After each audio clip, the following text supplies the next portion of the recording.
العلم أشراف مطلوب وطالبه لله أكرام من يمشي على قدمه. العلم نور مبين يستضيء به أهل السعادات والجهال في الظلم.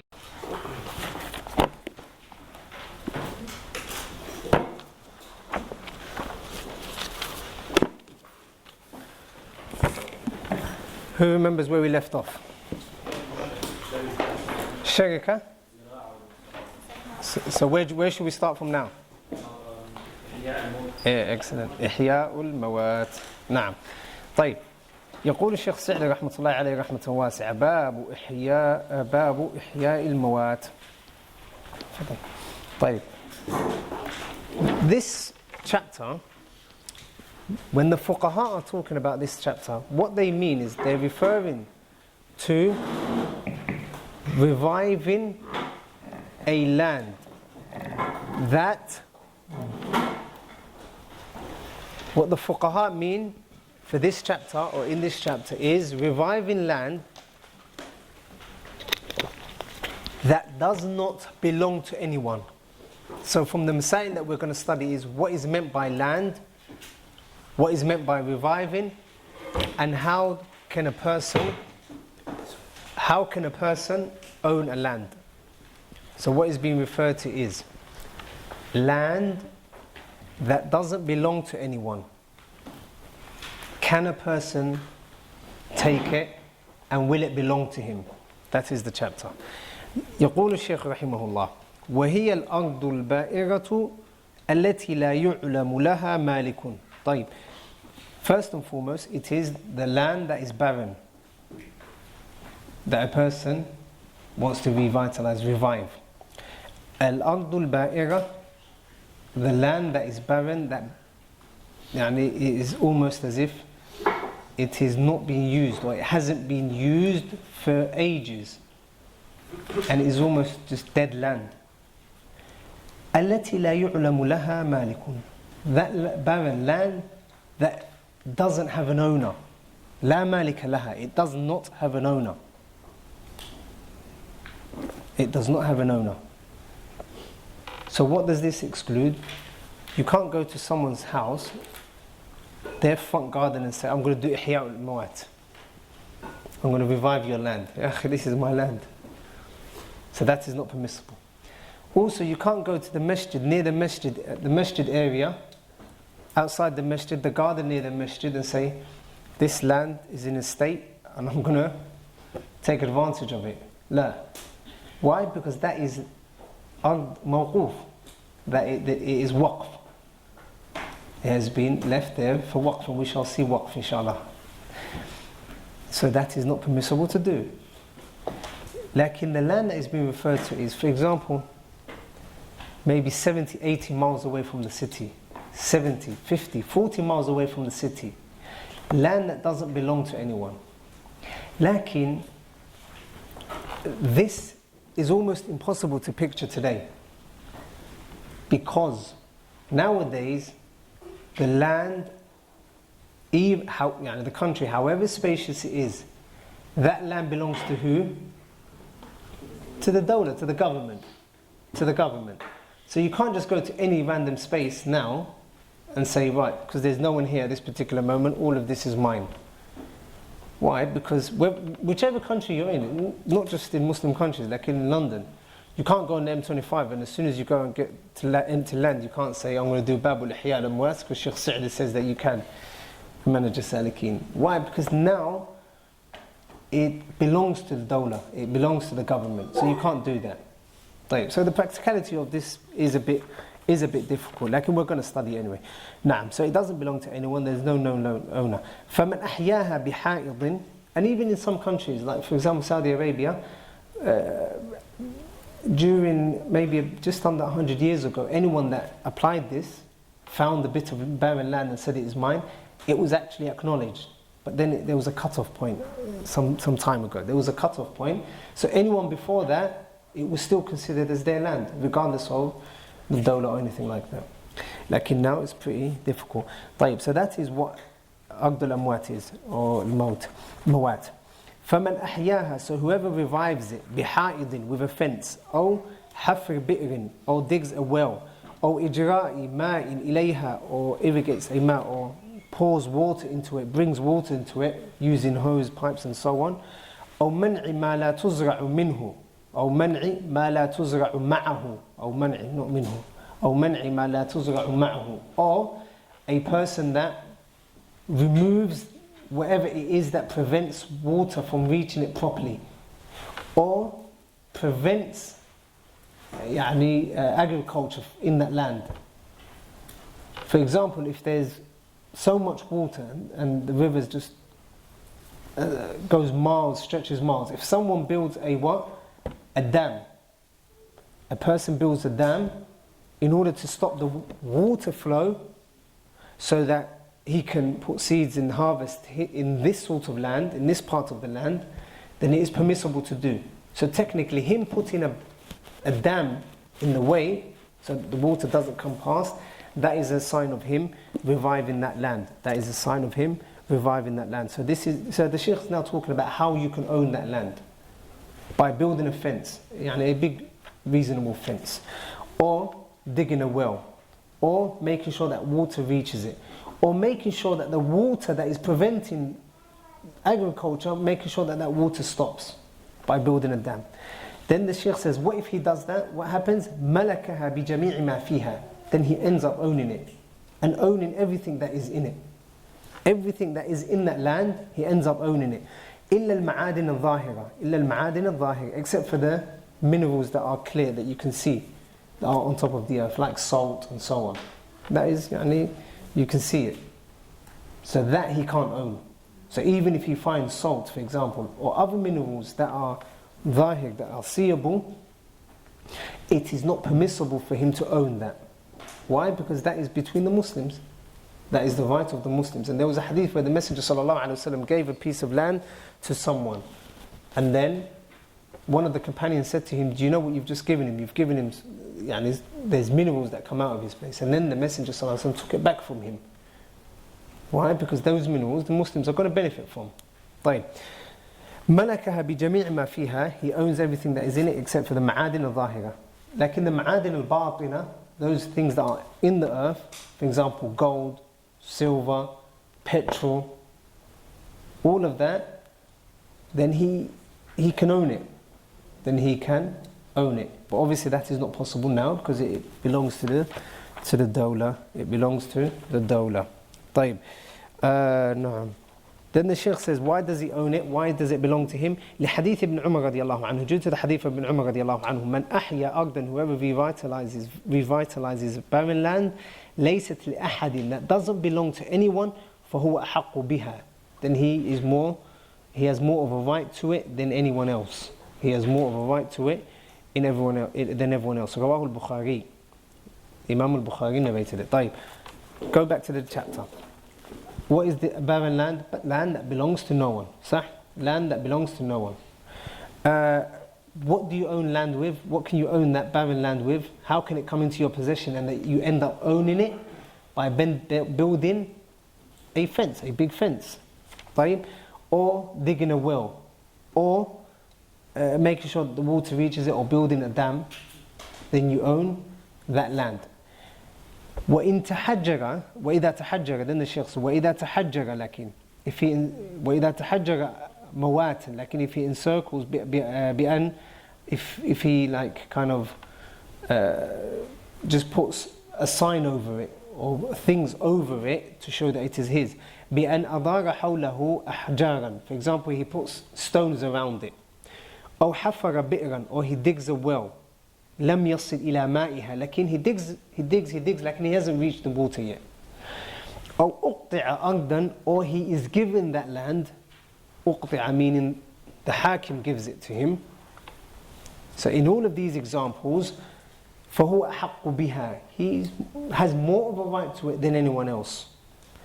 ولا يملكها, لكن he does not own it حتى يحييها بما تقدم. He does not own it until he revives it with that which preceded.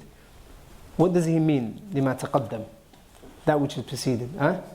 Fence, building a proper fence, or digging a well that to the extent that water came out, or the dam, na'am, or the dam. طيب. So if a person just goes out to a place, to barren land, and he just puts a few stones around it, or maybe just a few strings around it, طيب, or he digs, like he doesn't reach the water, or he is given land by the hakim, by the imam, then he's got a right to use it, to take advantage of it. And he has more of a right than anyone else, but he doesn't actually own it. How can he own it, lakin? By doing the aforementioned. That is how he owns it. طيب. With regards to the imam giving a person certain land, it could be that the imam, number one, gives it to him. إقطاع mulk. He gives it to him in order to own. Or he could give it to him إقطاع استغلال. He can give it to him to take advantage of it. To take advantage of it. To use as, to have palm trees, seize palm trees and so on, where he gets dates, to take advantage of it, so he can harvest it every other season. Or إقطاع إرفاق, where he is given a certain land so he can just take advantage of that land. مثلا, for example, he is given مثلا, outside of the masjid. There are markets, often you will find in Muslim countries, that there are stalls outside of the mosques. That is عقد إرفاق or إقطاع إرفاق. He's been given that land to sell his items, the items that he wishes to sell. For tijara مثلا. Whether it be miswax, whether it be books, whether it be thobes, whatever it may be. He is allowed to have that space outside of the masjid. A stall outside of the masjid. It doesn't belong to him. It belongs to the government. And obviously there's only a certain extent to how he can benefit from that. So you can't say, I'm going to grow trees here. No, because it's outside the masjid. Or even in the marketplace. They've got stalls. If you go to the market, they've got what? Stalls. And they pay a certain amount. So the imam has given them that. Or the government has given them that space, but they can only take advantage of the space that they're using. That actual space that has been given to them. Is that understood? So that's the end of that chapter. And the next chapter, Babul Ja'alat wal Ijara. The chapter of Ja'ala and Ijara. Huh?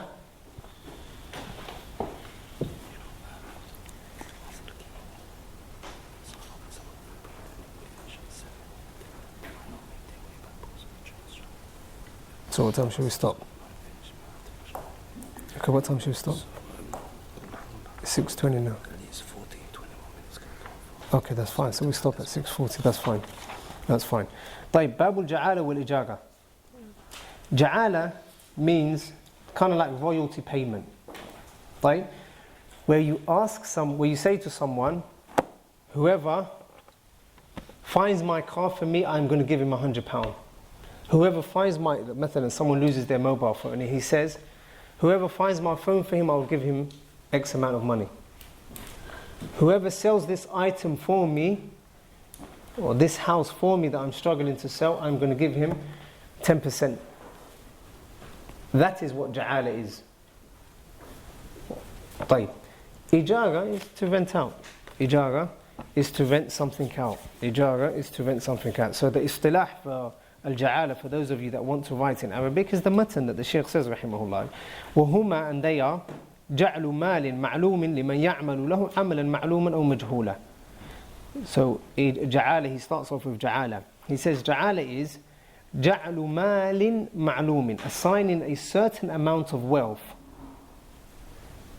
Whoever does this, £100. لِمَنْ يَعْمَلُ لَهُ عَمَلًا, for the one that is going to do an action for him, an act for him, do him a certain thing. Selling an item for me, finding an item for me, or whoever memorizes X amount of ahadith, I'm going to give him this. طيب. معلوما, whether it is known, أو مجهولا, or whether it is unknown. So for example, if I say, whoever sells this mobile phone for me, I'm going to give him £100. Like, what is that? What does he have to do? Sell the mobile phone. That is ma'loom. The amount of effort that he has, it's ma'loom. He has to sell the mobile phone. Like, what if I say, listen, I've lost my car, whoever finds it, I'm going to give him £500. That is majhul. Because he may not even find that, the what? The item that I've lost. Whether it be a camel, horse, whatever it may be.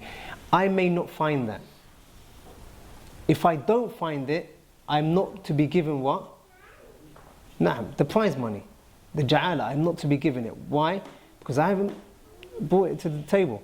Lakin, it is majhul. The amal is what? Majhul. The amal is majhul. طيب.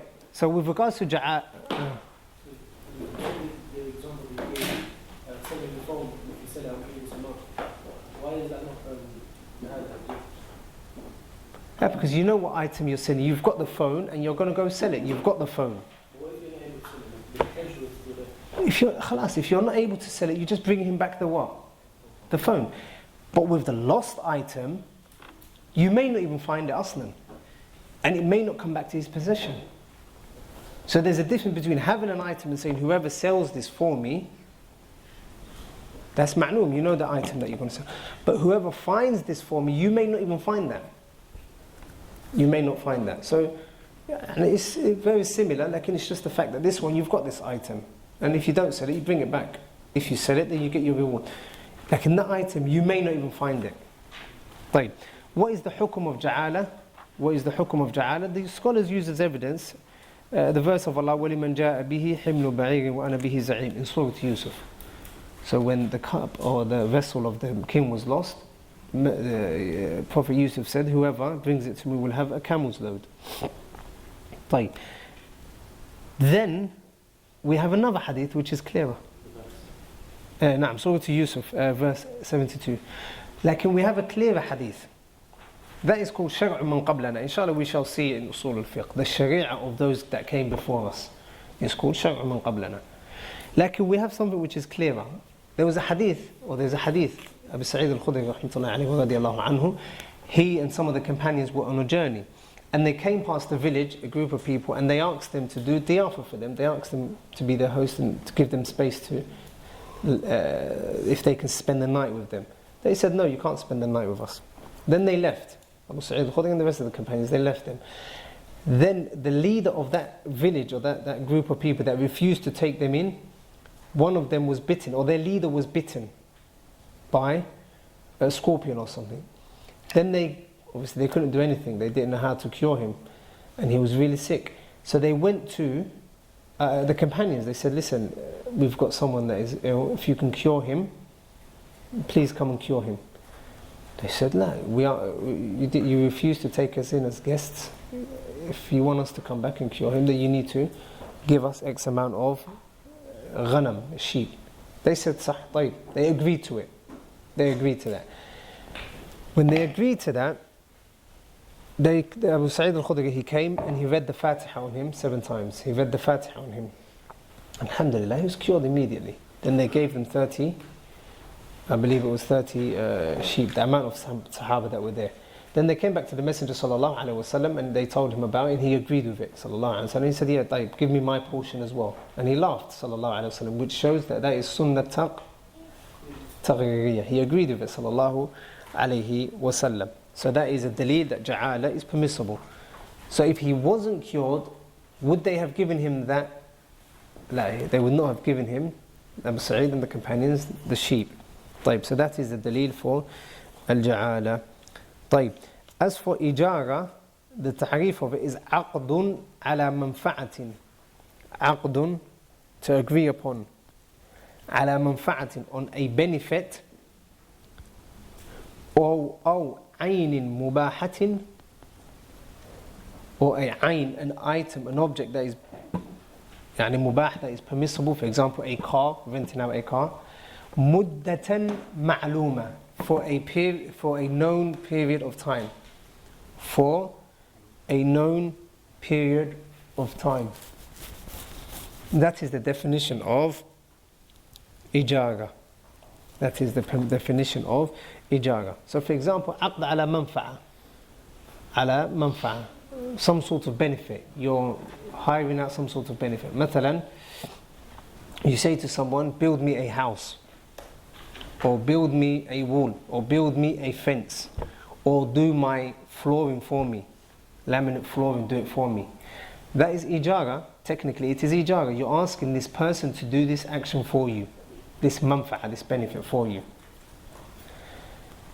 Or teach me X amount of this language or this subject or whatever it may be, or help me revise this subject. That is a manfa'a, it is a benefit that person possesses that you're taking from him. Or it could be an ayn that is mubaha, a car. For example, you're renting out a car, renting out a mobile phone. It is an item, a ayn. What is meant by ayn is an object. It doesn't mean that you're renting out the eyes of someone there. It means you're renting an ayn mubaha. That's what Arabic, you have to look at the context of it. رأيت المدير عينه or عينه, and I saw someone himself. Or these are the uyun of the hakim. These are the uyun of the hakim. These are the eyes of the leader. What does that mean? Just us. He's what? Spies. Spies, na'am. So ayn mubaha, a specific item which is mubah. طيب. مثلا a house. Renting out a house. Muddatan ma'luma, for a period that is known. So the action is known. The benefit is known. What else is known? The time. The time is also known. طيب. في الجعالة ومعلوم في الإجارة, and that is known for الإجارة. أو على منفعة في الذمة. The Shaykh says, أو منفعة على في الذمة, يعني it is a benefit that this person is going to do for you. For example, he's going to build something for you. He's going to build a fence for you. Is the fence present now? لا. لكن it is a manfa'a, a benefit that there's an agreement over between you and him for him to do. طيب. So that is the first mas'ala, the ta'rif. So that is the first mas'ala to do with the ta'rif of ja'ala, the definition of ja'ala and the definition of ijara. The next mas'ala is فَمَنْ فَعَلَ مَا جُعِلَ عَلَيْهِ فِيهِ مَا اسْتَحَقَّ الْعِوَضِ. طيب. This next mas'ala is, if you do what you've been promised, the ja'ala, or what you've been hired to do, then you are entitled to, the Shaykh says, استحق العوض, then he is entitled to his payment. He is entitled to his payment, i.e. compensation. So مثلا, if you say whoever sells this mobile phone for me, I'll give him X amount of money. If he sells the mobile phone for you, then you have to give him whatever money it was. Whoever memorizes Al-Arba'un al-Nawawiyya, I'm going to give him this amount of, or this item. If he memorizes it, then you have to what? استحق العوض. So that person is to be given it. وَإِلَّا فَلَا. Lakin if he doesn't, then he is not to be given the item. If he doesn't, he isn't to be given that item or that amount of money. وإلا فلا إلا إذا تعذر العمل في الإجارة فإنه يتقصد. إلا, except إذا تعذر العمل, if it becomes impossible with regards to the ijara. With regards to the ijara. So for example, if you say to someone, I want you to build a fence for me, and there's aqd, there's ijara between you. So for example, you say to him, for the next week and a half you're going to work for me 9 to 5, that's an ijara between you and him. You're technically hiring him out. طيب. Then if he manages to build half of the fence, lakin for whatever reason, you tell him to stop doing it. He's built half of it. You have to give him whatever he deserves, whatever was the agreement. Lakin if he turns around and says, "La, I can't do it anymore," does he get anything? If he turns around and says, "Listen, I can't build your fence anymore," does he get anything? No, he doesn't get anything. Because what was the agreement? That he builds the wall. طيب. What if the person says to him, "La, stop right there, I don't want you to build anything for me," and it's the aqd of ijara? He's given what? It's in proportion to how much? In proportion to what he's built? he's given what is agreed upon. And we shall see why. We shall see why. Because that's one of the differences between ja'ala and ijara. That is one of the differences. طيب. فإنه يتقصد العوض. فإنه يتقصد العوض. Then he is given whatever he deserves at that particular time, whatever he's built. وعن أبي هريرة رضي الله عنه قال رسول الله صلى الله عليه وسلم قال الله تعالى ثلاثة أنا خصمهم يوم القيامة. 3, I am their opponent يوم القيامة. رجل أعطى بي ثم غدر. A person who gave something or gave a promise in my name and then he was treacherous. So that person, that is a major sin, and Allah will be his opponent يوم القيامة. وَرَجُلٌ بَاعَ حُرًّا فَأَكَلَ ثَمَنَهُ. And a person who sold a free person as a slave. A person who sold a free person claiming that he was a slave. That person is an opponent of Allah subhanahu wa ta'ala. وَرَجُلٌ اسْتَأْجَرَ أَجِيرًا. And a person who hired out someone, فَاسْتَوْفَى مِنْهُ. He has taken his right from him, whatever it was that he wanted from him. وَلَمْ يُعْطِهِ أَجْرَهُ. Lakin he did not give him his reward, he did not give him his salary, he did not give his wage and his payment. So that person is a khasm of Allah subhanahu wa ta'ala yawm al-qiyamah. What does this show? Does this show that this action is a kufr, is kufr disbelief? Does it show it is a kabira, that it is a major sin? Does it show it is a minor sin, a saghira? What does it show? Kabira. Why? Huh? There's a wa'id, there's a severe threat, which is what? أنا خصمهم يوم القيامة. I am their khasm يوم القيامة. And that is an extremely severe sin. So that is a dalil for ijara. That is a dalil for ijara, and also a dalil that you have to give the person his due right. You have to give the person his due right. طيب. Then the Shaykh says, وَالْجَعَالَةُ أَوْسَعُ مِنَ الْإِجَارَةِ. Now he's going to go into the differences between al-ijara and ja'ala. He's going to go into the differences between ja'ala, royalty payment or prize payment, and ijara, renting out. Why does he need to mention these differences? Because ja'ala and ijara, they're very, very similar. They are very similar. That's why when you look at some of the examples, you think that's ja'ala and that is ijara. That is why he's going to mention. That is why he's going to mention the differences. So the first difference he says, al-ja'alatu awsa'u min al-ijara. Ja'ala is awsa', it is broader than ijara. He says لأنها تجوز على أعمال القرب. Because first and foremost, so now this is the first difference. He says it is permissible to do on the a'mal al-qurab, يعني the ibadat. The qurab, if you see qurab in the books of fiqh, it means at-ta'at. Those ibadat that you do to get closer to Allah Jalla wa Ala. They are the qurab. Naam. So for ja'ala, you can do al-qurab, they say. For example, you can say to someone, whoever calls the adhan, I will give him this. Whoever, مثلا, leads the salah, I will give him X amount of money. طيب. So they say that for ja'ala you can do that for the ibadat, for the qurab. But you can't do that for al-ijara, they say. And you can't do that for al-ijara. طيب. There's another opinion Shaykh al-Islam rahmatullahi alayhi has, which is that it is permissible to even do that with ijara as well, hiring out. طيب. As long as that benefit is muta'addin, as long as the benefit goes over to someone else as well, as long as the benefit goes over to others. So adhan, the naf'i is what? The benefit is what? It goes over to other people. Also leading the salah, it what? That benefit is muta'addin, it goes over to some. Also teaching Islamic sciences, that benefit or benefit of you teach, it now it goes over to other what? Other people. Therefore it is permissible, they say, as long as it goes over to, or the maslaha is to ta'adda, that the maslaha tata'adda. So that is the first difference. Lakin, again, this is the opinion of the Jumhur, that the Shaykh says, rahmatullahi alayhi. So he says, al-ja'alatu, you can do a'mal al-qurab, charitable acts. Lakin for ijara, you can't. وَلِأَنَّ الْعَمَلَ فِيهَا طيب.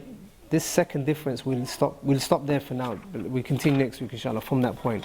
We'll continue the next class from that point. وَلِأَنَّ الْعَمَلَ فِيهَا, which is the second difference.